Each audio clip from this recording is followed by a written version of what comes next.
L'hydrogène sera-t-il le carburant du futur? C'est en tout cas l'ambition de l'ACO. En 2025, ce prototype se retrouvera sur la grille de départ des 24 heures. Il est déjà capable d'atteindre les 291 km/h avec à la sortie du pot d'échappement pas 1 gramme de CO2.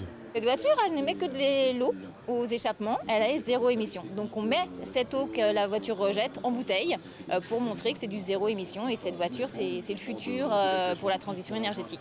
L'hydrogène apparaît comme la nouvelle révolution de la compétition automobile, bien plus simple à gérer que l'électrique. L'hydrogène a l'avantage d'avoir une grande autonomie et un temps de remplissage du réservoir qui est très court, puisqu'on parle de 5-6 minutes. C'est beaucoup plus rapide de remplir un réservoir d'hydrogène que de recharger une batterie.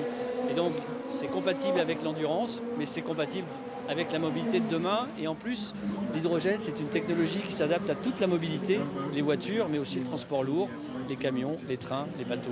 L'organisation voit même plus loin, elle envisage des 24 heures zéro émission à l'horizon 2030. On progresse, on a introduit l'hybride en 2012, qui nous a permis d'économiser 50% d'essence, donc 50% d'émissions de CO2. Cette année, on utilise un carburant 100% renouvelable, dans lequel il n'y a pas une goutte de pétrole. On rééconomise encore 65%. Et le stade d'après, c'est l'hydrogène qui nous permettra d'être totalement neutre.